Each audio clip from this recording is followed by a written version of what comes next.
Once the government spent billions to acquire it, the Heart of Dominion. Now it sits in a display case, collecting dust. Nobody wants it even for free. But the moment I lay eyes on it, I decide to bind it as my first-class template. Everyone thinks I've lost my mind. My great-grandmother nearly kicks over her coffin in rage. But what they don't know is, the Heart of Dominion can awaken the talents of the insect sovereign, granting the power of infinite breeding and evolutionary recombination. Hello, I'd like to buy this. Are you sure, sir? This is just an ordinary red crystal, but it's priced at 10,000 credits. Yes, I'm sure. Very well, sir. Let me wrap it up for you. No need. I grab the Heart of Dominion directly, pay quickly, and stride out of the shop amid a chorus of mocking laughter. But the moment I step outside, my body freezes. A system prompt echoes in my mind. No class template detected. The Heart of Dominion meets the activation requirements. Fusion beginning. Fusion complete. Congratulations, you have obtained the class Insect Sovereign. Talent 1, Sovereign's Heart. You gain a hive capable of breeding swarm units. As long as the swarm exists in this world, you can revive infinitely. Talent 2, Infinite Evolution. You may evolve any single swarm unit without limit. Talent 3, Infinite Vessel. You can hold additional class templates. Talent 4, Feedback. Every swarm unit. Boost your strength, speed, and spirit attributes by a proportional amount. I stare at the class panel, heart racing, take a deep breath, and force myself to stay calm. This class is incredibly powerful, but only if I build it up first. For now, the top priority is getting into a top practitioner academy. Only then will I have enough resources to grow the insect sovereign to its full strength. I rush home, barely containing my excitement, step into my room and sit cross-legged on the bed, reaching inward to feel my class talents. When I open my eyes again, I find myself inside the world of the hive. It is vast and empty, gray mist drifting in every direction, and I stand on a small island floating in the air. At the center of the island stands a stone monolith, displaying the swarm units available for breeding and evolution. Bladebug, basic melee unit. Thornbug, basic ranged unit. Brainbug, basic caster unit. Without hesitation, I make my choice. Breed a Bladebug. Breeding a Bladebug costs 10 energy points. Remaining energy points 10. Confirm? Confirm. I select Bladebug. The word has barely left my mind when a pitch-black Bladebug, roughly 3 meters tall, twin blade limbs like a mantis, materializes from thin air. In that instant, I sense the bond between us. A single thought is all it takes to command its every move, even to end its own life without hesitation. I can't wait to test what a Bladebug can really do. I hurry out of the house and head toward the fringe zone beyond the city gates. Once inside, I scan my surroundings with caution. Most beasts here are level 1 to 3. One Bladebug should be more than enough protection. As I pass through a stretch of crumbling ruins, a furious roar erupts from my side. I turn to see a beast roughly 2 meters long, a blood-red wild boar huffing hard, murder blazing in its eyes as it locks onto me. The Bloodfang boar has a reputation as a rookie killer. Its raw strength and speed rival many level 4 beasts, and when it charges, inexperienced rookies simply can't react in time. They die on its tusks before they know what hit them. But when I see the Bloodfang boar, my first reaction isn't fear, it's excitement. Those 2 tusks can fetch nearly 2,000 credits back in the city, and right now credits are exactly what I need. I send a mental command, and the Bladebug lets out a sharp screech, shooting forward like a ghost. The Bloodfang boar doesn't flinch, it charges straight at the Bladebug, just as the boar's tusks are. A split second from piercing through, the Bladebug leaps straight over the boar and brings its blade limbs crashing down. A soft crack, a gaping wound splits open in the boar's skull, and it crashes to the ground. I step forward, pry out both tusks with practiced ease, and toss them into my pack. Then I reach out and harvest the carcass. Bloodfang boar carcass harvested, gained 15 energy points. My breath nearly stops. Breeding one Bladebug only costs 10 energy points, which means 2 Bloodfang boars is enough to breed 3 Bladebugs. How many Bloodfang boars are there in this entire zone? If I kill and harvest them all, how many Bladebugs could I breed? Meanwhile, somewhere else in the zone, Uncle Lee, this gold digger rat has way too much health. We've chased it all the way from Chaos Forest to the Fringe Zone, and it's still at 10%. Miss Lu, it may barely have any attack power, but it's still a level 5 boss. The master spent 5 million credits just to get intel on this one. Please be patient, miss. 5 million credits is a lot, but it's worth it. Kill this gold digger rat and it's guaranteed to drop a hidden class template. The awakening ceremony is a week away. I refuse to walk out with a common class. You will get a powerful hidden class template, miss, I'm sure of it. But first, we need to finish off this boss. Louis Lee charges straight at the heavily wounded gold digger rat and brings his blade down hard. Caught in the triple slash, the rat has no room to dodge. It takes every hit dead on. Bright red damage numbers burst from its body. Its health is nearly gone. One more strike will finish it. Nice one, Uncle Lee, finish it. Triple slash. But at that very moment, a golden light blazes across the gold digger rat's body. In an instant, it swells to the size of a car, and its name changes. It is now the Golden Soul Rat. Every wound on the Golden Soul Rat has vanished. In their place, gold and crimson markings twist across its body, radiating an overwhelming aura of raw violence. Warning: a dangerous creature is approaching. Immediate evacuation advised. Evacuate now. This is bad. It evolved. Run, Miss Lu. I'll hold off the Golden Soul Rat. Yana hasn't even had time to react before the Golden Soul Rat comes barreling straight at her. Louis tries to intercept, but the golden soul rat swats him aside with a casual strike, sending him flying dozens of meters and cutting his health in half. One more hit from the golden soul rat and Lewis is dead. Yana is frozen in terror, rooted to the spot with no idea what to do, staring helplessly as the golden soul rat closes in step by step. Just as Yana is about to meet her end, a volley of thorn spikes suddenly flies from deep within the forest, slamming into the golden soul rat. The beast recoils in pain and stumbles back 2 steps, snapping its gaze toward where the spikes came from. A man in a black mask steps out of the shadows, flanked by dozens upon dozens of swarm units at his back. My pulse quickens with excitement. The golden soul rat is a prize catch. Each one fetches hundreds of millions at auction. More importantly, when a golden soul rat is killed, it is guaranteed to drop a hidden class template of rare quality or above. I can use that hidden class to conceal the truth about my sovereign class. With that thought settled, I sweep my arm forward. All units, move in and take it down. In an instant, the swarm surges forward as one. After 3 hours of hunting, I now command 34 blade bugs and 12 thorn bugs. They pile on at once, swallowing the golden soul rat whole. The thorn bugs hang back at range, unleashing wave after wave of ranged fire. Buried under the swarm, the golden soul rat, so ferocious just moments ago, lets out cry after pitiful cry. I stand off to the side, watching it all with a satisfied look, as casual as if I'm out for a stroll. Yana and Lewis, watching this same scene, have both turned to stone. Are you alright? Ah, yes, I'm fine. Miss Liu, this man must be a summoner. It's hard to believe, running into someone like this out here. In all of Jiangnan City, a true summoner might not appear once in decades. A figure like this, if House Liu could forge a connection with him, our standing would rise by several levels. At this very moment, under the relentless assault of the swarm, the golden soul rat's last sliver of health is ground away. It crashes to the ground, eyes burning with fury and bitter defiance. Congratulations, you have slain the golden soul rat, gained 300 experience. You have reached level 4, gained 1 attribute point. Please allocate. I allow myself a small smile. Level 4 in just a few hours. At this pace, if word got out, jaws would hit the floor. Those wealthy heirs take at least a month or 2 just to reach level 4. I look over the golden soul rat's loot, immediately drawn to a book radiating a faint golden glow. That has to be the hidden class template. I take a deep breath and press my hand directly onto it. The next second, a clear voice rings through my mind. Congratulations, you have obtained the hidden class, Voidwalker. Talent 1, Void Shield. All damage received is reduced by 50%. Talent 2, Void Step. Slash through space and instantly teleport to a target location. Talent 3, Void Rebirth. Upon taking lethal damage, harness the power of the Void to revive. The Void Walker leans heavily into defense and survival, and as the insect sovereign, my one weakness has always been enemy assassination tactics. I have almost no defensive options. With the Void Walker in my arsenal, dying is going to be nearly impossible. I take a slow breath and keep my expression perfectly flat, as if I've just picked up a common piece of gear. I turn to glance at the other two. When I see Yana, I pause for a moment. Yana, the goddess of Jiangnan Third High, known to every student there, and my own classmate. In my last life, she brought me nothing but trouble.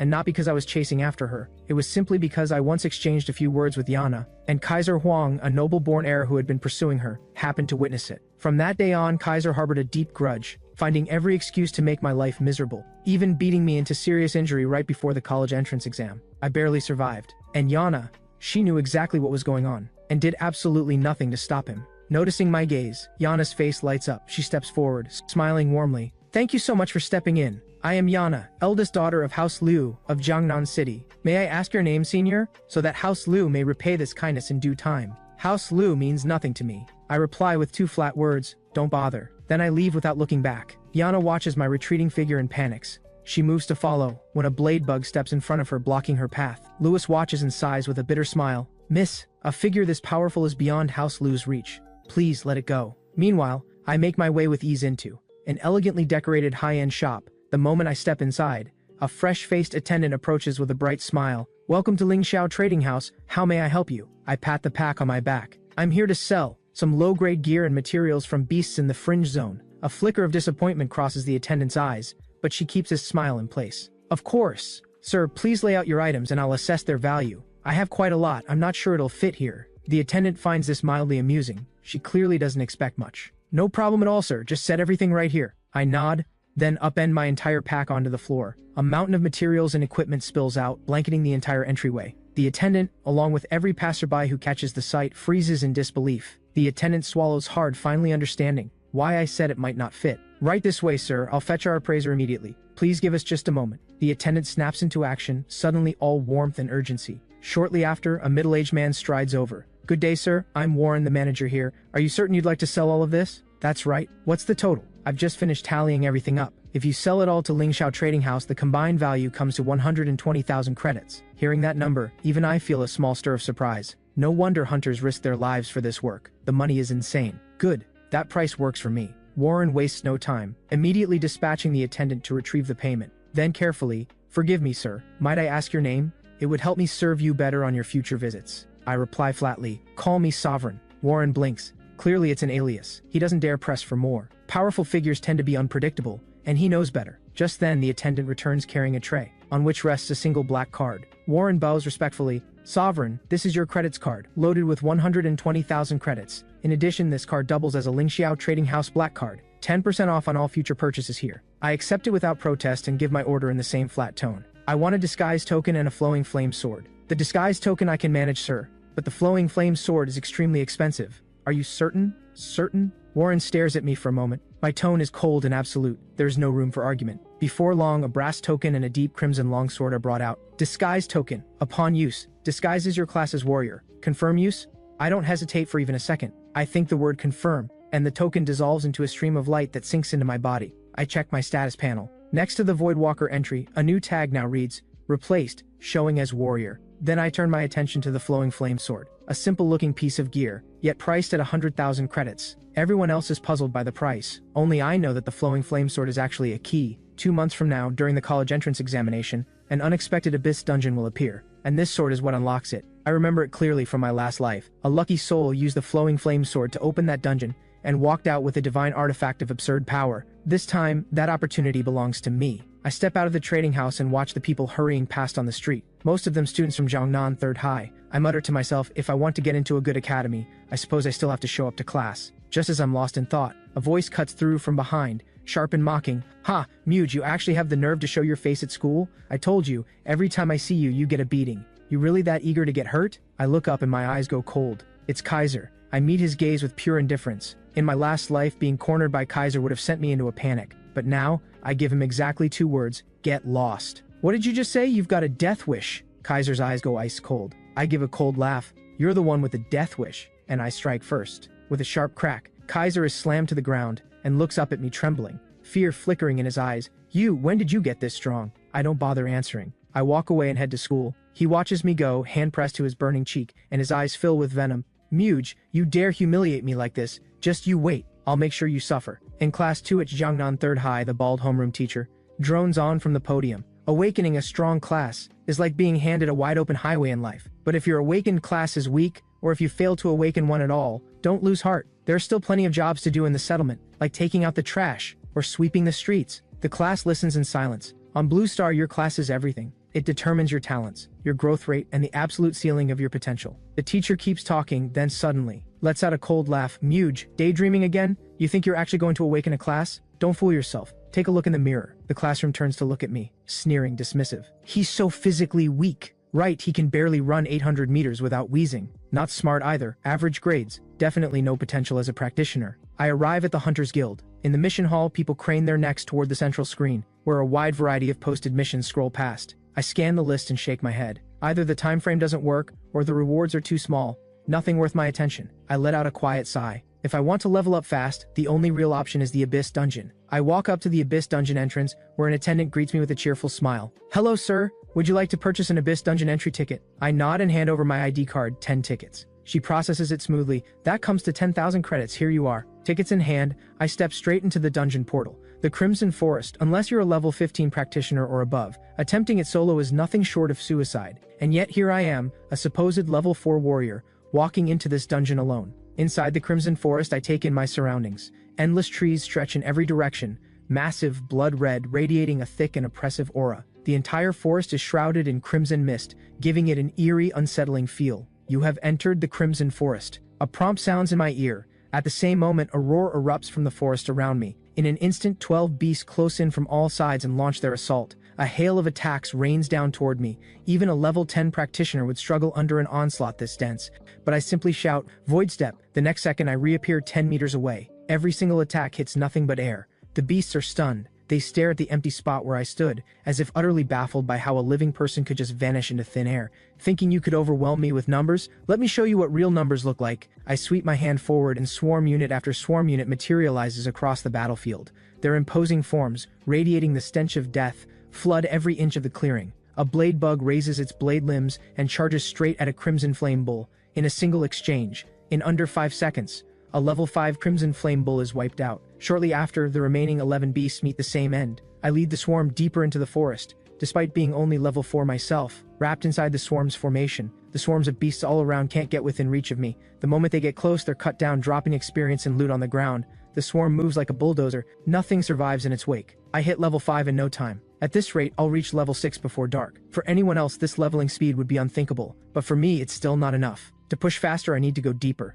Word is there's a tier 2 boss lurking in the depths of the Crimson Forest, the Blood Aberrant Spider, and it hasn't been killed yet. In my last life, a mysterious assassin was the one to bring it down, and it dropped a skill book of near divine quality. My eyes light up. Inside the Abyss dungeon, regular monsters respawn endlessly, but there is only one boss. Once it's gone, it's gone. With that in mind, I give a silent command. Disassemble all gear in my pack into energy points. Done. Remaining energy points, 552. I issue the order, breed 10 brain bugs, 10 thorn bugs, and 20 blade bugs. On the other side of the Crimson Forest, a bald knight lets out a desperate roar. Captain, I can't hold it. In front of him, a colossal blood-red spider is attacking in a frenzy. Even as a shield knight, a rare class, his health has already been slashed to half, because this beast is none other than the Crimson Forest's final boss, the Blood Aberrant Spider. Lily, pale-face, grits her teeth and hurls a fireball, which doesn't even scratch the Blood Aberrant Spider's hide. This is insane. We only came here for some easy grinding. How did we run into the final boss? Beside her, a long-haired archer looks grim.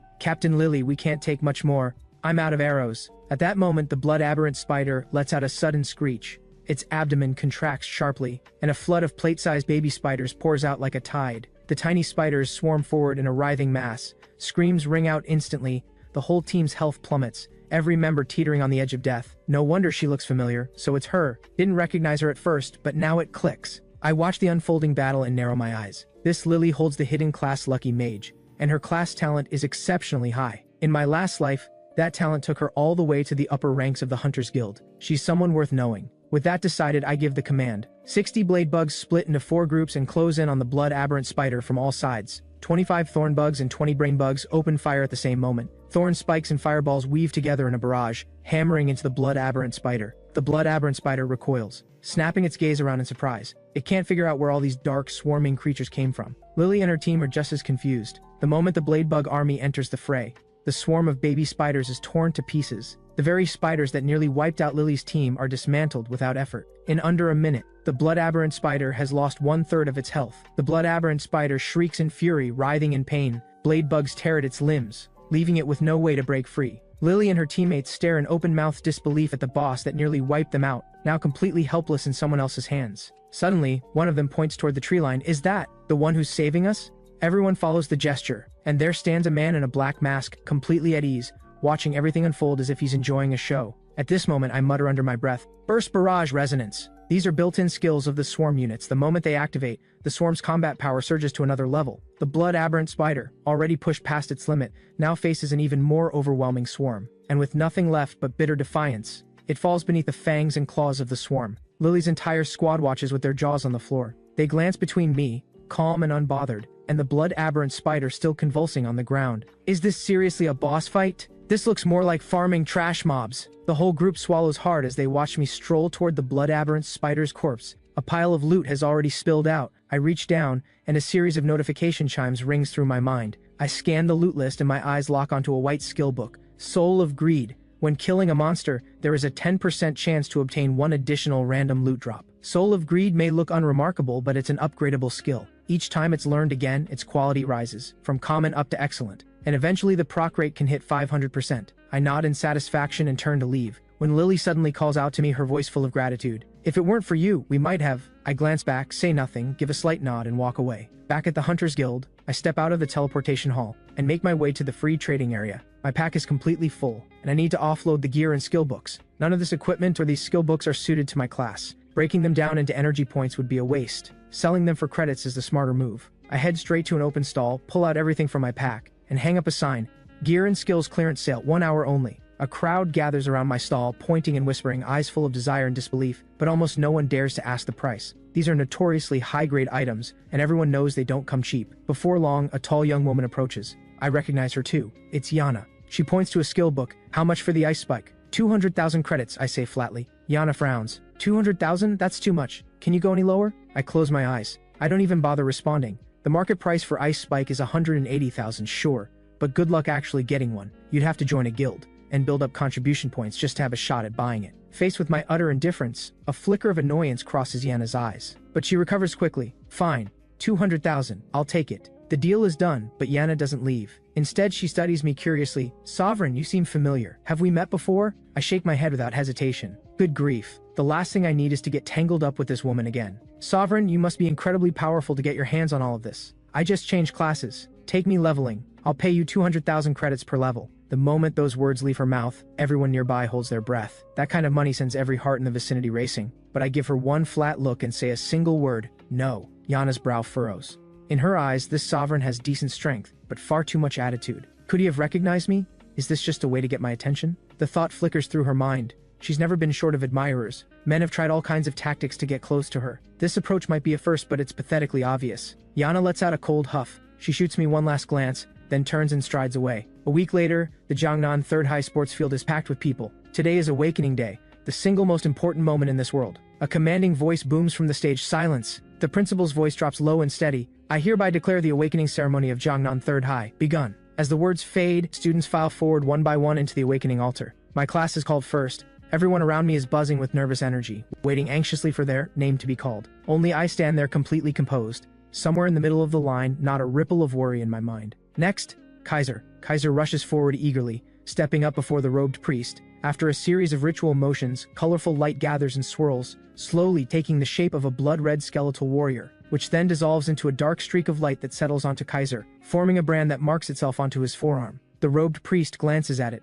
and the cold expression on his face softens just slightly. He announces in a loud, clear voice, Kaiser, awakened class, blood warrior. The entire school erupts, envy blazes in countless eyes, as people silently wish they could trade places with him. A hidden class, an actual hidden class. Kaiser grins with pride, pleased but not overwhelmed. Because his father purchased this class template for him, he has known exactly what it does for a long time. Basking in the envious and reverent stares of his classmates, Kaiser stands tall and throws a taunting look my way. See that, Muge? That is my class. What could a nobody like you possibly have to compete with me? I glance at him and let out a cold laugh. Looks like you're asking for another slap. Kaiser's mind flashes back to the day I put him on the ground in one move and his rage ignites. Beating me once was pure luck, Muge. At this awakening ceremony, it's destined. You'll be exposed as the worthless nobody who can't even awaken a class. The students nearby watch with gleeful anticipation. No one believes that someone as unremarkable as me could possibly awaken any kind of class. Just then a voice rings out from the stage. Class 2, senior year, Muge. I step into the awakening altar and colorful light washes over me. Within the light, a silver, armored warrior takes shape, greatsword in hand. Then the warrior dissolves into a soft streak of light and flows into my body. The next moment, the robed priest looks down at the stone tablet in his hands, nods and says, Muge, awakened class warrior. Kaiser blinks, taken aback, struggling to accept what he just heard. But he recovers quickly and turns a cold sneer on me. A warrior, Muge? Really? That's the most basic class there is. Compared to my blood warrior, you're not even in the same league. I meet his taunting with complete calm. If you're so impressive, how did you end up flat on the ground in front of me? Kaiser lets out a cold laugh. I love that stubborn attitude of yours. Once you step outside the city, don't blame me for being ruthless. Next, Yana. The moment that name is called, every conversation dies. Every head turns in the same direction. Yana steps forward. After the ritual, radiant light gathers. As the robed priest reads the energy flowing from Yana, a flash of shock crosses his face. His cold composure melts into undisguised delight. Yana, awakened class, grand warrior. A rare flicker of excitement breaks through Yana's cool expression.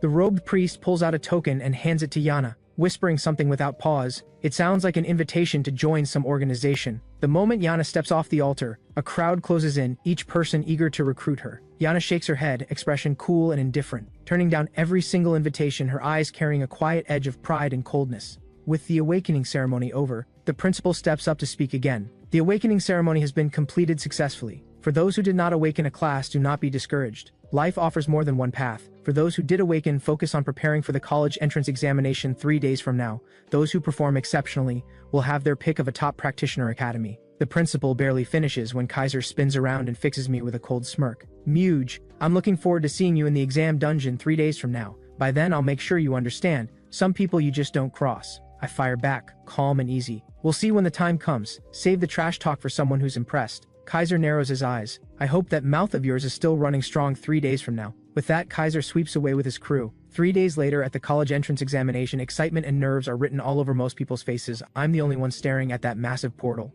with nothing but calm in my eyes. My level has already reached 6, and in a dungeon where monsters typically range from level 1 to 5, I'm basically an endgame player stomping through a beginner zone. I'm already thinking about which practitioner academy to pick. Just then, the principal's voice rings out across the grounds. The college entrance examination is about to begin. Please prepare yourselves. The exam trial runs on a point system. Every monster you kill inside the Abyss dungeon earns you points. The higher the level and the rarer the monster, the more points you receive. Of course, points earned in a party must be split evenly. Your final point ranking is your exam ranking. A word of warning: the exam carries real risk. If you find yourself in danger, use your teleport scroll immediately to exit. With that, I wish you all the best of luck. The moment the principal finishes, hundreds of thousands of students file into the portal in orderly class-ranked rows. A flash of light washes over me, and when it fades, I'm standing in the middle of a vast open grassland. Before I can even take in the scenery, a pack of bloodfang boars come charging at me, tusks raised high. I give a casual flick of my hand, and the wide-open grassland is instantly swarming with blade bugs, each one radiating a dark, menacing glow. Right now I command 48 blade bugs, 25 thorn bugs, and 20 brain bugs.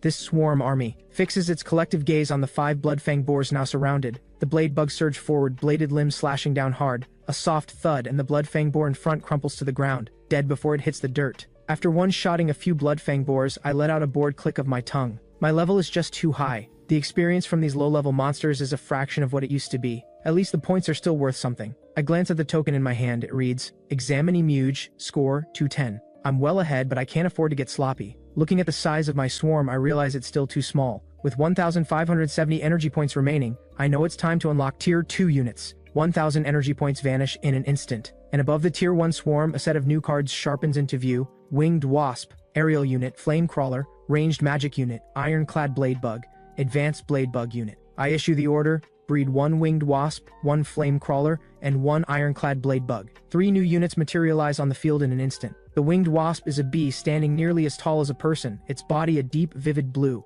its wings blazing like open flames, a sight that is genuinely terrifying. The Ironclad Blade Bug is a larger, upgraded version of the standard Blade Bug, with double the speed and double the strength across the board. The Flame Crawler is a massive worm, roughly 3 meters long and 1 meter tall. I point at a boulder just over a meter high, and order the Flame Crawler to fire. Without a moment's hesitation, it opens wide and blasts out a torrent of flame. A thunderous boom, and the boulder in front of me shatters into rubble scattered all across the ground. I give a satisfied nod, then convert all my remaining energy points into Flame Crawlers. 3 more appear instantly. I give the command, all swarm units hunt freely. The moment the order lands, the entire swarm scatters in every direction, each unit out seeking prey. Before long, a steady stream of notification chimes begins ringing through my mind. I glance up at the sky, stretch lazily, and realize it's already nearly evening. Time flies when you're busy. I dig a tent out of my pack, pull out some food I'd prepared in advance, and dig in. Once I finish eating, I crawl straight into the tent and fall into a deep, easy sleep. Not like someone sitting a high-stakes national exam, but like someone out on a weekend camping trip. The next morning, I stretch,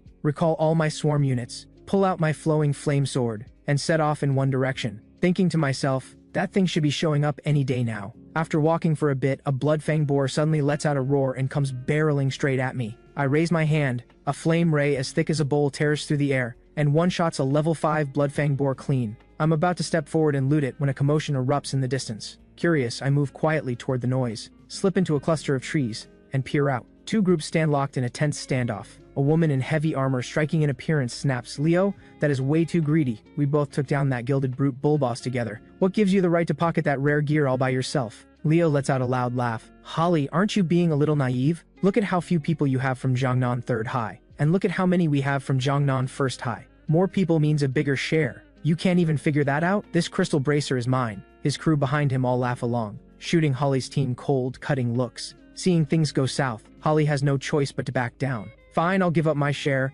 but the rest of the gear belongs to my teammates. Surely you'll at least give them that? Leo flashes a sly grin. Sure, gear can be arranged. Holly, all you have to do is spend one night with me after the trial. How does that sound? Holly's face flushes with fury. I can let my share go, but why are you after my teammates' gear too? Is this really how Jiangnan 1st High operates? Leo laughs louder. Holly, have you been living in a bubble? Do you not know how the real world works? Among practitioners, there is no such thing as fairness. Whoever hits the hardest makes the rules. Since you're not leaving on your own, then don't. Just hand over all your points before you go. The words are barely out before the dozen-plus members of Jiangnan 1st High launch their attack. Fireballs, ice spikes, and brutal charging strikes slam into the Jiangnan 3rd High group. Leo roars, "Take this," and lunges at Holly, greatsword sweeping wide. The killing intent behind it is almost suffocating. Facing the savage strike, Holly's face goes pale and she triggers her skill, Shield Barrier. A white force field flares up around her, and barely holds against Leo's blow. Even from a distance you can see the strain. That skill burned through a lot. Activating it again will not be easy. Leo smirks with satisfaction. Not bad, Holly.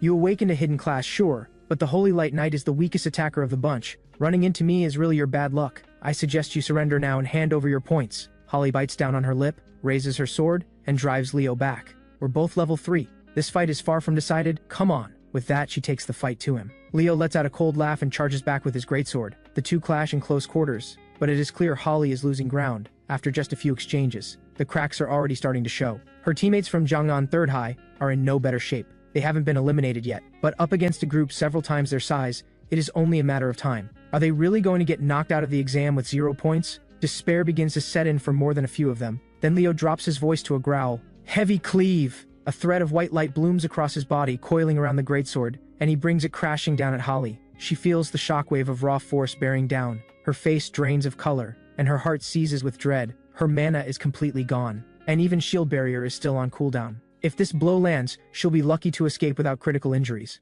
Leo bares his teeth, a savage, bloodthirsty gleam in his eyes. This is what you get for defying me. The moment he's sure his strike is going to connect, a streak of red light cuts through the air and lands dead center on his greatsword, knocking him flat on the ground. Leo is stunned. He cannot believe his heavy cleave was just interrupted. Did Hubert from Jiangnan 1st High show up, or Yana from 3rd High? He snaps his head around, unsettled, to see who attacked, and gets a surprise. The one who fired that blast and knocked him back is neither Hubert nor Yana, but a young man with clean, almost delicate features. Leo's voice goes cold. Who are you? Why are you sticking your nose in this? I answer with 4 flat words, none of your business. Leo's temper ignites. He considers himself second only to Yana and Hubert among the entire younger generation in Jiangnan City. And this nobody in front of him has the nerve to talk like that. He lets out a sharp snort. Whoever you are, you jumped in. Don't blame me for taking you down with her. Leo channels his power and bellows, cross slash. I stand perfectly still, watching the greatsword sweep toward me, not moving an inch, a hint of contempt playing at the corner of my eyes. Meanwhile, Holly, who has been watching all of this with her jaw on the floor, can't hold back any longer.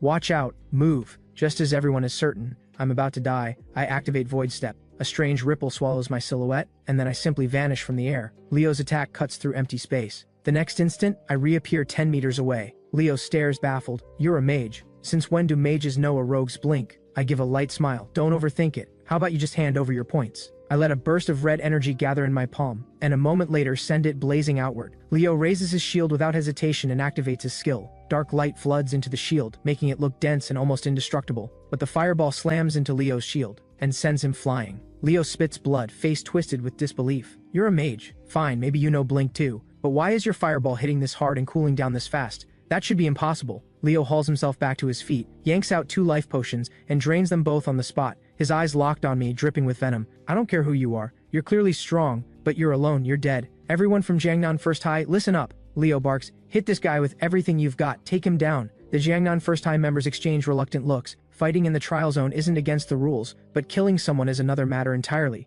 Otherwise, half the examinees would be dead by the end of every year. What are you scared of? Fights break out in the exam all the time. Accidents happen. That's normal. My family is House Li of Jiangnan City. Do you really think killing one person is going to be a problem? Whoever takes this guy down, I'll hand over a Lenya breastplate as a reward. The moment the words leave Leo's mouth, greed flickers to life in more than a few eyes. The looks directed at me shift. The caution drains away, replaced by something sharper, killing intent. The dozen-plus people on the field finally cave to temptation and rush me all at once. Holly shouts out, "Run, we'll cover you." They outnumber us, but Jiangnan 3rd High has enough people to hold back their attacks. We can buy you time. I give a quiet smile. If they want my life, they're going to have to actually earn it first. That sends Leo's temper past the breaking point. He swings his shield up and roars at his crew. All of you, go. No holding back. With Leo's order, the Jiangnan 1st High crew crashes toward me like a wave. I draw a slow breath, hands moving fast through a series of seals, and in an instant a massive ball of flame takes shape in front of me, then erupts outward, swallowing the attackers charging in. The ones at the front are consumed by fire before they can even react. The rest skid to a stop, fear written all over their faces.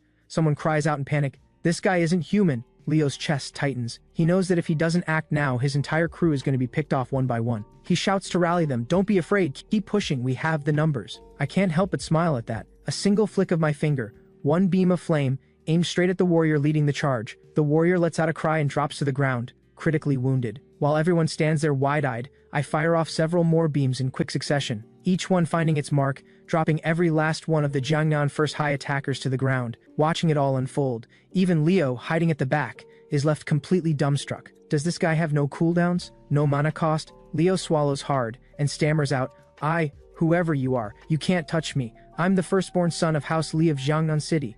If you dare lay a hand on me, my family will hunt you down. If you're smart, you'll let me walk, otherwise, he never gets to finish. My figure vanishes from the air without warning, and an instant later I'm standing right behind him. One punch, full force. Leo's vision whites out, a searing pain explodes through his back, and then everything goes dark as he crumples to the ground, out cold. I look down at Leo and let out a quiet, cold laugh. I hate being threatened more than anything. With every enemy down, Holly steps forward, gratitude filling her voice. Thank you so much for stepping in. My name is Holly Mo. I lead this team. May I ask your name? We'd like to repay you properly someday. I didn't step in to play the hero.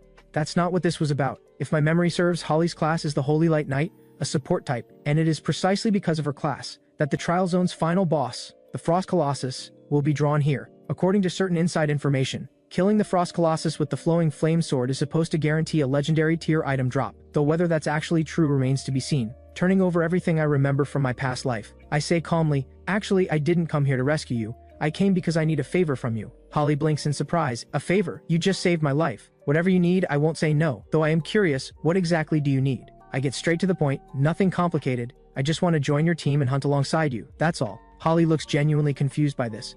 A small frown crosses her face. Someone at my level, any other team would pay heavily to recruit me. Yet here I am, after saving her, asking to join her team instead. Despite all her questions, she looks at my calm, unhurried expression and nods. Then welcome aboard. I add, my name is Muge. Holly gives a firm nod. Welcome, Muge. I finally let myself relax. Now all I have to do is wait for the Frost Colossus to come for Holly. Day 4 of the national exam. A massive ridgeback bull lies sprawled in the sun, lazily soaking up the warmth. It couldn't look more at ease. But just as it's about to doze off, everything changes. An ice spike shoots out of nowhere, slamming into its body, a sharp, piercing pain that jolts it wide awake. The ridgeback bull explodes with fury, lurches to its feet and lets out a thunderous roar, charging straight toward where the spike came from. But before it gets more than a few steps, a burst of flame engulfs it completely, and the next instant, it's dead. From a short distance away, cheers break out. Another level 5 beast down. Muge, you're incredible. A group of them turns to look at me with open admiration. Over the past 2 days, I've led this team across the field hunting beasts, pushing everyone's score past 800 points,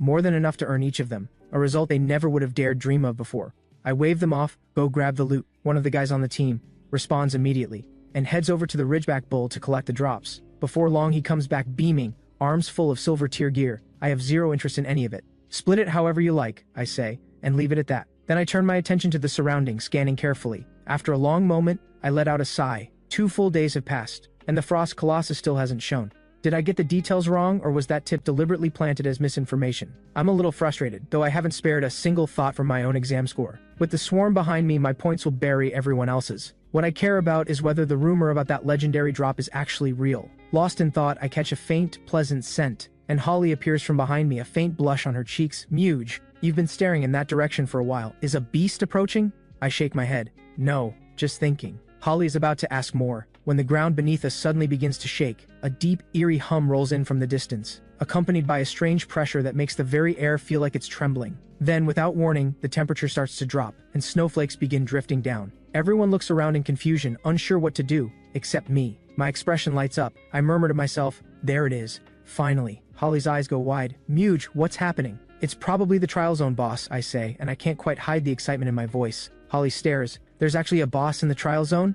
Of course. Every Abyss dungeon has a boss. The conditions to trigger this one are just more demanding than usual. More demanding how? She asks. First, someone in the Trial Zone needs to break 10,000 points. Second, there needs to be a practitioner whose class is Holy Light Knight. Only when both conditions are met will the level 10 boss, the Frost Colossus, appear. Holly's hand flies to her mouth, her whole body trembling slightly. You can't be serious. How can there be a level 10 boss in the Trial Zone? This Trial Zone was built by Dragon Nation's top-ranked war gods, a man-made abyss dungeon created together, specifically designed for examinees, with tailored difficulty and controlled monsters. It's not supposed to be this dangerous, and most examinees are only level 1 to 3. A level 10 boss is an insurmountable wall for practically every person here. I let out a cold laugh. This Trial Zone was modeled after the Imperial Plains dungeon, copied using some kind of special skill that imprints the original dungeon as a replica. I'd bet even the war gods who built it have no idea a boss was carried over in the process. Holly stares at me with fresh curiosity. Muge, you seem to know an awful lot about all this.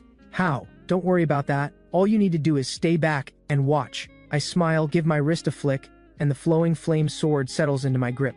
Seeing me take a battle stance, Holly's eyes fill with alarm. What? You're going to fight the boss yourself? Muge, are you out of your mind? While they're still reeling in disbelief, the Frost Colossus finally reveals itself. A stone giant standing nearly 10 meters tall, bursts up from the ground, and the temperature plunges another several degrees in an instant. At the first sight of the Frost Colossus, everyone's breath catches. A level 10 tier 3 boss, even more powerful than a standard level 15. The shock gives way to fear, and everyone grabs their weapons and braces themselves. I'm the only one walking calmly toward it. Without a moment's hesitation, I raise my hand and fire off a flame blast. The flame ray strikes the Colossus, and it actually pauses, as if startled, then erupts in fury with a thunderous roar, and unleashes a relentless assault straight at me. The runes etched across the Frost Colossus's body blaze to life, pulling all the moisture in the air into a raging blizzard, and then a downpour of ice spikes rains down from above, as if trying to shred everything beneath them. Holly reacts instantly. Everyone fall back! They scramble back several hundred meters before she risks a look in my direction.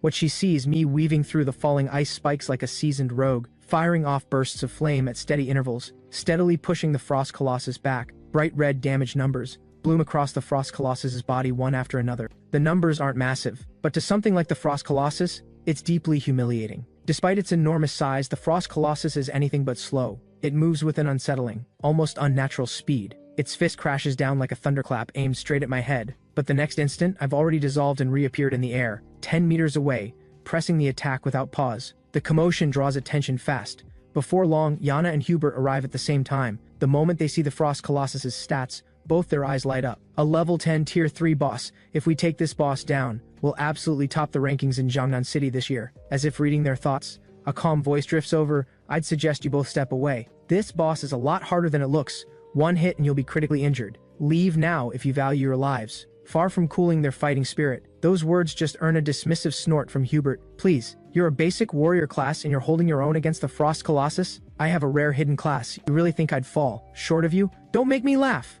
Yana says nothing, but the look in her eyes is dismissive. She clearly isn't taking my warning seriously either. Hubert laughs out loud. Yana, how about a little competition? Whoever lands the killing blow on the Frost Colossus, let's see who comes out on top. Yana smiles lightly. As you wish. With that, they both charge straight at the Frost Colossus. Multiple strikes land on the Colossus, and two tiny damage numbers drift up. Both of them freeze. Hubert is stunned, completely unable to accept it. How is our damage this low? That's impossible. Two new intruders have joined the fight. The Frost Colossus roars, and a volley of ice spikes crystallizes mid-air and hurtles toward them both. Hubert and Yana's faces go pale, and they scramble to activate their defensive skills. But the damage output of a level 10 boss is simply beyond what they can withstand. Both are sent crashing down, critically injured, barely holding onto consciousness as they hit the ground. Hubert screams through gritted teeth, eyes blazing red. This can't be right. That Muge guy was dodging everything with ease, and he's just a warrior. Why can't I do the same? Yana turns to look at me, a complicated expression crossing her face. Did I misjudge him? Could it be that Muge, even as a warrior, actually has real talent? But she shakes the thought away almost immediately. No, that doesn't make sense. If he awakened a common class, his ceiling is fixed. He probably triggered some kind of buff, or just got lucky. That's the only explanation for how he's lasted this long against the Frost Colossus. From a distance, I move like a hunting leopard, weaving through every attack the Frost Colossus throws at me, blinking across the field with void step, while launching a steady stream of flame blasts, hammering into the Frost Colossus. Under the relentless barrage, the Frost Colossus's health finally drops to half. At this rate, the last of its health will be gone before long. But I feel no relief, because I know a tier 3 boss doesn't go down without more tricks up its sleeve. Sure enough, just a few minutes later, the Frost Colossus seems to reach its limit. It lets out a thunderous roar and steps back, and ring after ring of deep blue light pulses outward from its body. Holly and the others cry out in alarm. No, it's charging its ultimate skill. Watching the Frost Colossus wind up, I feel no fear. If anything, I feel a spark of excitement. The deep blue rings spread outward roughly 700 to 800 meters, then snap into ice spikes all at once, raining down from every direction, piling up and locking together into a massive frost cage, enclosing both me and the Frost Colossus inside. Just as the intel from my past life described, the Frost Colossus has real intelligence. It knows how to split the battlefield, cutting off my escape routes to trap me, but this is exactly what I wanted. The frost cage seals me in, and at the same time it blocks all outside eyes from seeing what happens next, which means I can cut loose without holding anything back. I let out a low command, and the entire swarm floods into the frost cage. 17 flame crawlers, 48 blade bugs, 25 thorn bugs, 20 brain bugs. Every single unit locks its gaze on the Frost Colossus, eyes burning with the hunger to kill. The Frost Colossus roars, swings its massive fist, and charges straight at me again. I let out a cold snort, stand my ground and sweep my hand toward the Colossus. A fireball 2 meters across tears through the air, followed by more than a dozen flame rays, all of it pouring into the Frost Colossus at once. A blinding flash, and when I look again, the towering figure of the Frost Colossus has crumbled into a heap of rubble, gone, leaving nothing behind but loot scattered across the ground. A smile crosses my face. One shot, one kill. Before I can even enjoy the moment, something shifts around me and snaps me back to attention. The ice walls of the frost cage, now that the Colossus is dead, begin to melt. Without hesitating, I recall every swarm unit into my sovereign's space, and just like that, I'm the only one standing in the arena. In an instant, every pair of eyes in the area turns toward me, all of them wide, all of them stunned. Holly claps a hand over her mouth, her eyes wide with disbelief, breath coming faster than before. Hubert and Yana stare at me. Beyond the shock in their eyes, there is now a trace of envy and confusion. I feel every complicated gaze land on me, and I couldn't care less. I walk straight forward and check the loot the Frost Colossus left behind. The haul is staggering, as you'd expect from a Tier 3 boss, and several items glow with a faint, unmistakable light, pulling everyone's gaze like a magnet. Rare blue-tier gear is scattered everywhere, and more than a few sets of eyes fill with greed at the sight. But when I scan all this blue-tier gear, I can't hide my disappointment. Wasn't the whole point that killing the Frost Colossus with the flowing flame sword guarantees a legendary drop? Where is it? I search through the scattered loot, and then, buried among all the blue glow, a glint of gold catches my eye. Heart jumping, I walk over and pick up a small ring. Ring quality legendary. Effect 1, equipping this ring allows the user to learn skills from any class. Effect 2, mastery. All skills gain +2 levels upon equipping. The moment I read those effects, I can't help but break into a grin, and I slip it onto my finger without a second thought. When I pull up my stats panel again, I find that the Soul of Greed class template has also leveled up. Soul of Greed. When looting a kill, there is a 50% chance to receive an additional random drop. I lift my head and sweep my gaze across the crowd, and say with a cold smile, if anyone wants to try taking this loot, now's your chance, otherwise all of it. I'm taking every last piece. A visible shudder runs through the crowd. People drop their gazes one by one, suddenly finding somewhere else to look. But then someone shoves through the crowd and plants themselves in front of me, radiating hostility. With a grin dripping with arrogance, "Ha, so it's you, Muge. Funny how fate keeps throwing us together." Leading the group is Kaiser, one hand wrapped around a strangely shaped broadsword, looking at me with contempt, like he's already watching a dead man stand. I open my mouth, a flicker of killing intent crossing my eyes. "So you actually tracked me down here." Several onlookers recognize him immediately. "Wait, isn't that Kaiser? He's the only son of House Huang in Jiangnan City. How did Muge manage to get on his bad side? This is going to be good." The murmuring crowd feeds Kaiser's ego perfectly. He can't help but grin. "Muge, I'll give you one chance. Get on your knees, bow your head to me twice, and I'll let you walk away with your life." I say, calm as ever, "I'll give you the same offer. Get on your knees, bow your head, and admit what you did, and I might just spare yours." Kaiser explodes. He never imagined I'd throw his own words back at him like this. He's just about to make his move, when a soft melodic voice comes from behind him. "Kaiser, would you consider letting him go, as a favor to me?" Kaiser turns, and his expression hardens, a flicker of wariness entering his eyes. "Yana, you're vouching for him?" Yana answers coolly, "Muge is still useful to me. Since it's you asking, I'll give you that much. But remember, next time I run into him, your name won't save him." With that, Kaiser turns and walks away with his crew. I watched the whole exchange, slightly puzzled, but mostly just amused. If Yana hadn't stepped in, Kaiser would be lying on the ground right now. But if she did it, she has a reason. Sure enough, the moment Kaiser's figure disappears from view, Yana turns to face me, voice flat and direct. "Muge, how many bloodbind pills do you have left? House Lu will take them all. Name your price." The moment those two words leave her mouth, bloodbind pill, the expressions of everyone on the field shift, then settle into sudden understanding. The bloodbind pill is an extremely rare consumable. Once taken, it temporarily grants a practitioner below level 10 the attributes of 10 full levels above their current rank, along with access to all basic class skills. So that's why Muge was so strong. He took a bloodbind pill. That explains it. Nobody just shows up out of nowhere and solo kills a boss that Yana and Hubert couldn't even scratch. In an instant, the people who had been looking at me with awe and admiration feel something else rise in their chests. Disgust and contempt. After all, the bloodbind pill's effects may be extraordinary, but its side effects are just as severe. I look at Yana, and I can't help but find this a little funny. "You really think I used a bloodbind pill to kill the Frost Colossus?" Yana's expression stays cold. "If you didn't take a bloodbind pill, how could a warrior like you be this strong? Even I couldn't take a single hit from the Frost Colossus. And frankly, even if you burned a bloodbind pill for that burst of power, all you've done is stunt your own growth. Your level will be capped from here on out. You must have gotten more than one bloodbind pill though. House Lu has serious need of them. Hand them over to me, and I'll let you join House Lu as a personal guard. What do you say?" Those around couldn't help but sigh in admiration.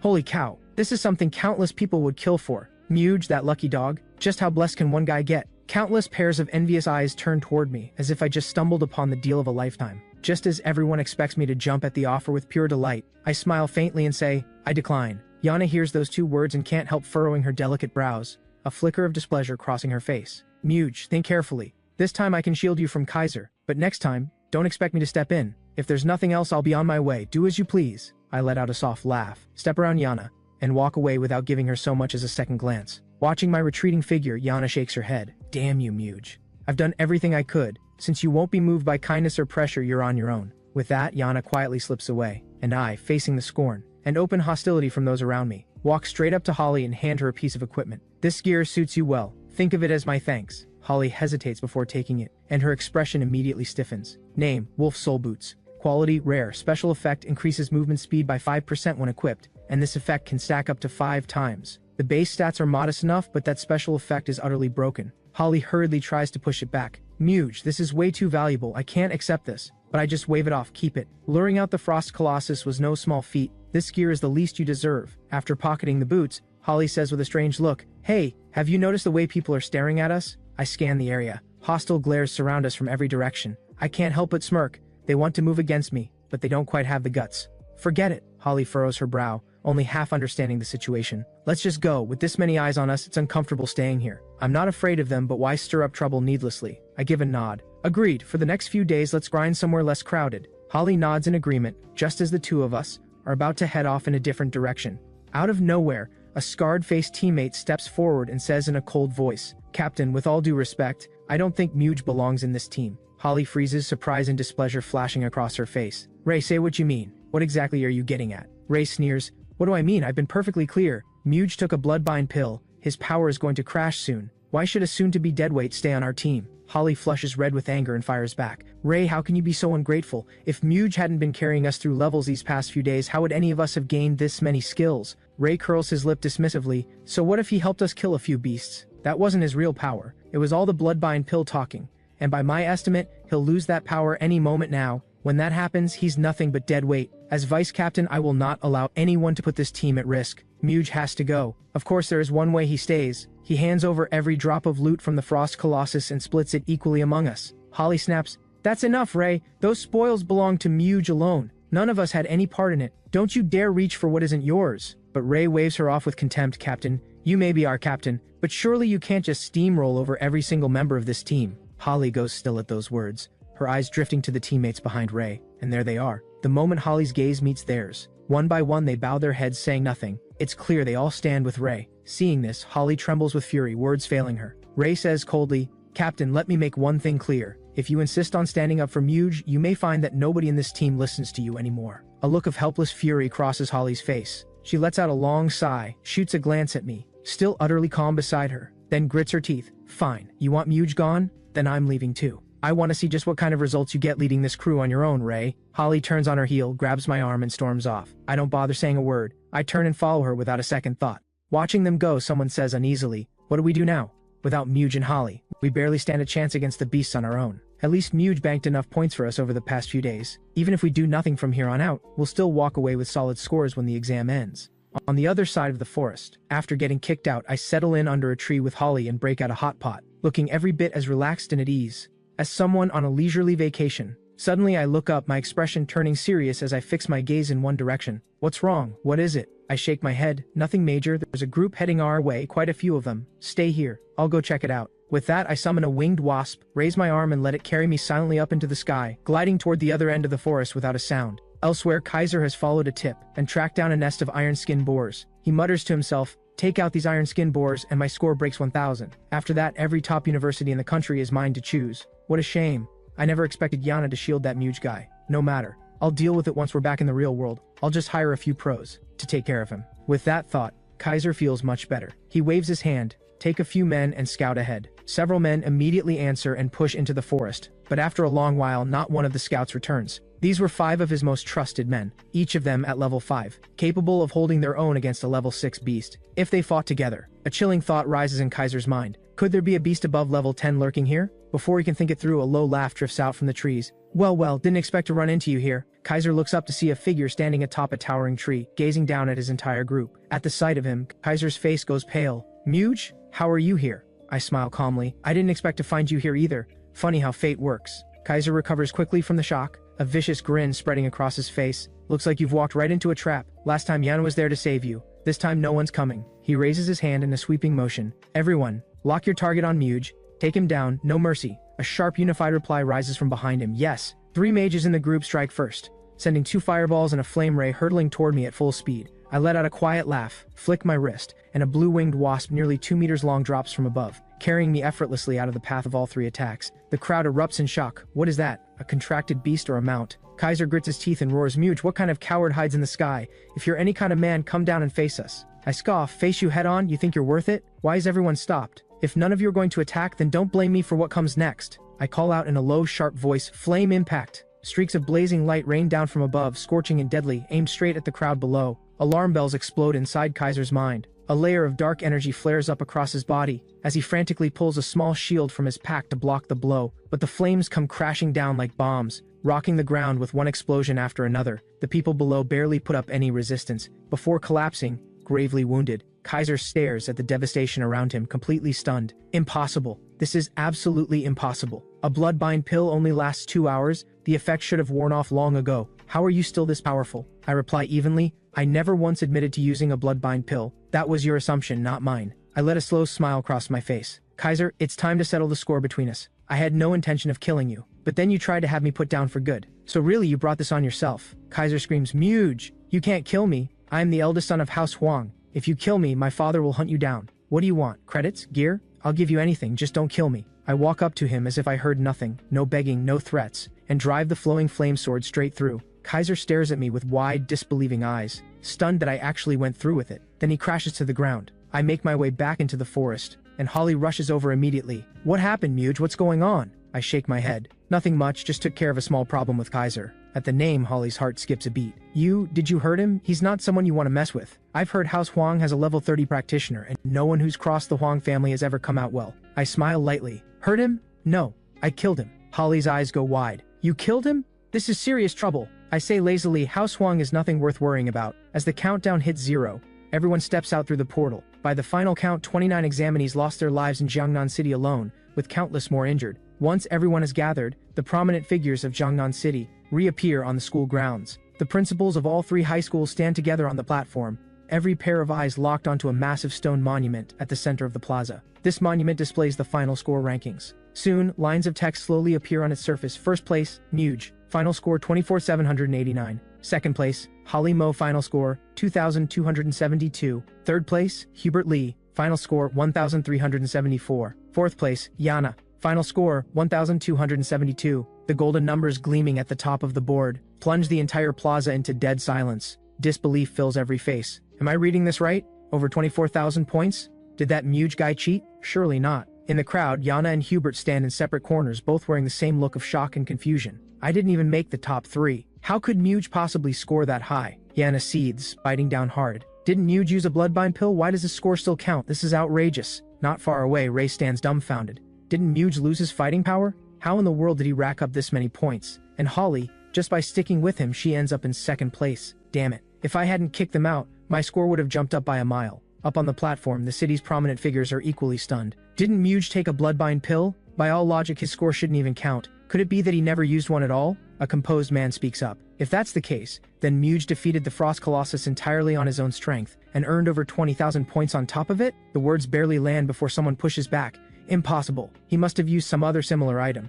They're rare, sure, but there are plenty of them out there. Jiangnan Third High's principal James Wang lets a quiet flicker of relief and satisfaction cross his eyes, and says calmly, regardless, let's wrap up the exam first. The 3 principals move in unison onto the platform, pulling out prepared speeches and beginning their addresses. Holly beams with a warm smile. Muge, congratulations on becoming this year's top exam scorer. I shrug. Top scorer? Doesn't matter much to me. Holly laughs softly. Still, I have to thank you for taking me along to level up. Without you, there's no way I would have reached 2,000 points. I chuckle. And you gave me a place to stay, didn't you? We both got what we needed. Holly's tone turns serious. By the way, watch yourself. House Huang has probably already heard the news, and they move fast. I smile casually. You should be careful too. Plenty of people saw us together. Holly shakes her head. No matter how powerful House Huang is, they wouldn't dare make a move on me so easily. If they did, it would mean all-out war between our families. While the 2 of us are still talking, a composed voice comes from behind. Muge, the principals would like to see you. Please follow me. I frown. They need something from me? Holly finds it a bit odd too, but tries to reassure me. Maybe they just want to congratulate you. After all, you're Jiangnan City's top scorer, and you might just be first in the entire country. Inwardly, I scoff. If this were about congratulations, they would have mentioned me during the speeches, not sent someone to fetch me afterward. Something else is going on here, and it's nothing good. My expression stays neutral. I simply say, if the principals are calling for me, then I'll go. I turn to Holly. I'll head out first. I'll be at your place shortly. With that, I follow the man and walk away. Before long, I'm shown into a modest-sized room. Inside, over a dozen finely dressed individuals. All turn to look at me at once. Their expressions a mix of curiosity, contempt, cold amusement, and faint pity. But greed is by far the most common look in the room. It's as if I'm not a person at all, but a choice cut of meat on the table. I walk calmly to the center of the room, sweep my gaze around, and speak clearly. Ladies and gentlemen, I'm Muge. What can I do for you? The principal of First High, Richard Yang, rises from his seat and looks down at me. Muge, first, congratulations on topping the scores in Jiangnan City. We've also reviewed footage of your performance in the exam,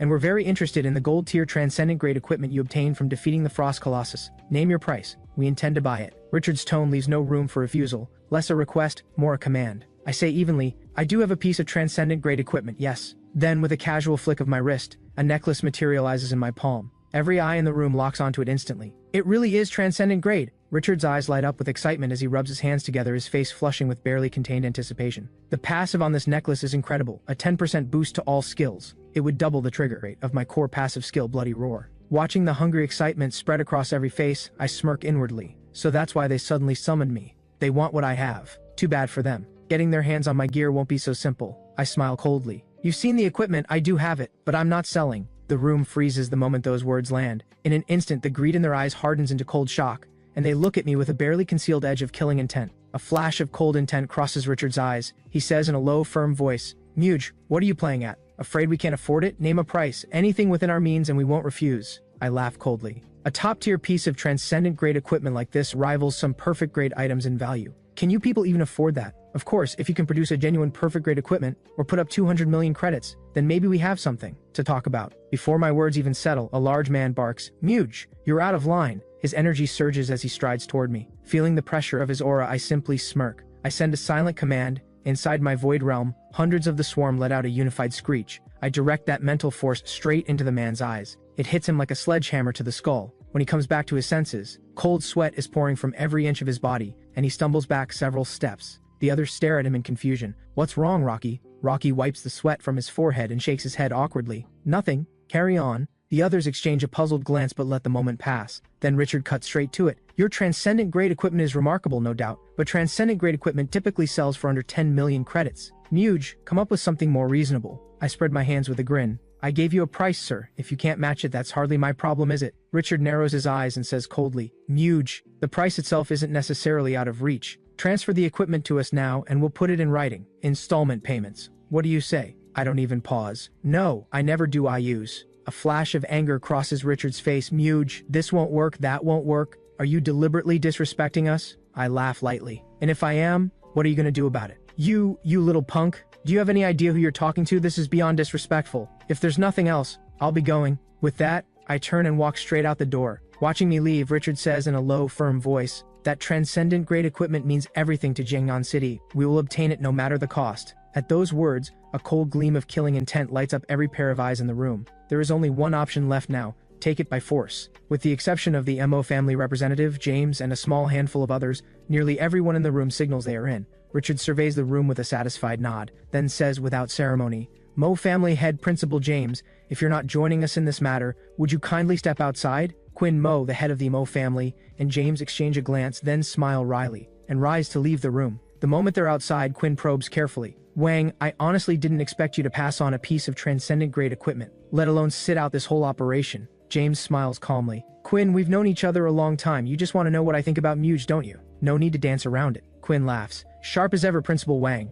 Then I'll be direct. What is the deal with this Muge? What made you willing to give up your shot at transcendent grade equipment? James shakes his head. Just instinct. I have a feeling there's a lot more to Muge than meets the eye. Quinn's interest is immediately piqued. You mean Muge defeated the Frost Colossus without relying on the Bloodbind pill at all? I can't say for certain. I just have a nagging sense that if anyone provokes Muge, the consequences could be severe. Besides, that equipment was already as good as decided for Richard the moment he laid eyes on it. I have no interest in competing with someone like that. What? Kaiser is dead? Who did this? Before him, several black-clad figures kneel on the floor trembling. One of them swallows hard and stammers. The one who killed the young master, his name is Muge. He's Jiangnan City's top exam scorer. Winston Huang turns the name over in his mind, then shakes his head slowly. A nobody managed to kill my son? Am I supposed to just let that go? The black-clad man speaks carefully. My lord, there's no need to worry. Despite being top scorer, none of the principals or city officials have offered Muge any backing. Winston frowns. Why not? The man explains in a low voice, because his score is believed to have come from a bloodbind pill, not his own power. That clears everything up for Winston at once.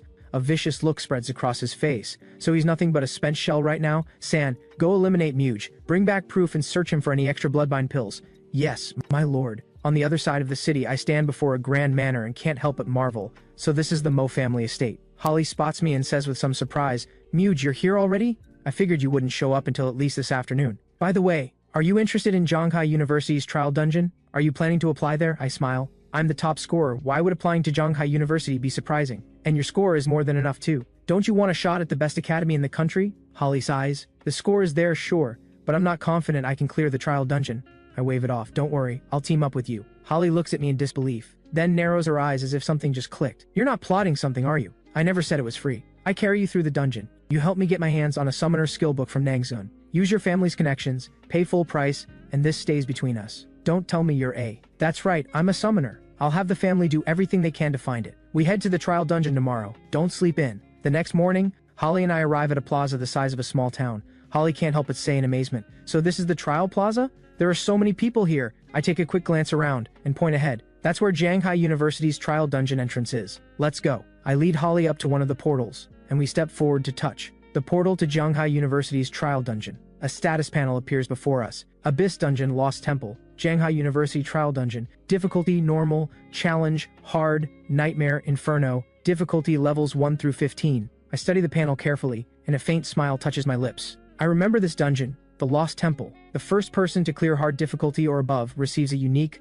limited edition piece of equipment. That item would go on to become one of Dragon Nation's most legendary treasures. In my previous life, that treasure was claimed by a summoner from Luogu province, and that person went on to become one of Dragon Nation's 12 war gods. Holly reads the panel with wide eyes. I've never seen this dungeon before. Is it brand new? I wonder how hard it actually is. The words barely leave her mouth when the portal flares, and a team stumbles out in terrible shape. Several of them are drenched in blood, some with a leg completely severed, gears shredded beyond recognition, their faces pale with lingering terror. The group mutters among themselves, how is this possible? We're a level 7 elite squad, and we couldn't even clear a level 5 dungeon. This is insane. They shake their heads with defeated sighs and shuffle away. A dungeon like this, probably only top rankers like Li Hu or Yana, or top talents from other cities could barely scrape through. Honestly though, Muge and Holly should be pretty capable too, right? Muge? He cheated his way up with pills. And Holly, sure she's talented and looks great, but she just rode Muge's coattails. Just idle gossip, not worth a second thought. This dungeon looks brutal. Muge, are you sure you want to bring me along?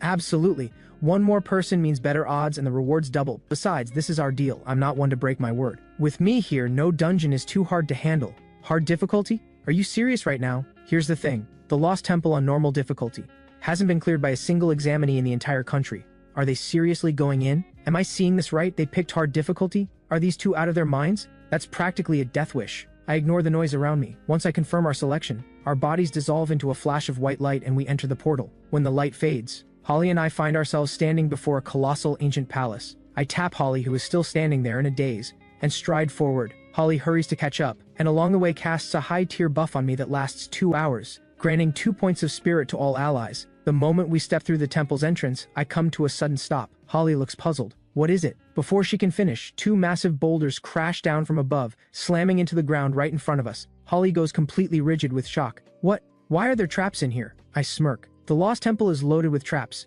and every single one of them is designed to be merciless. Anyone charging in blind for the first time is guaranteed to pay for it. First-time explorers have been known to lose their minds entirely from the traps alone. In my previous life, someone even compiled a trap guide and sold it, spawned an entire industry. Last time, these traps made my life miserable. This time, not a single one catches me off guard. And this is just the beginning. Watch. No way. These stone colossi have absolutely insane stats. Strength 12, Speed 7, Spirit 3, Skills, Heavy Strike times 10, Sacred Valor. Even most level 8 practitioners don't have strength that high, and this is a level 5 small fry? That's insane. Muge, should I go in as a tank and soak some damage for you? I cut her off. No need. In an instant, a massive swarm of insect creatures surges forward like a tide, materializing all around us. I almost forgot, you're a summoner, I had nothing to worry about. The insect creatures receive their orders. A swarm of blade bugs launches toward the stone colossi like arrows loosed from a bow, surrounding them in an instant and unleashing a relentless, frenzied assault.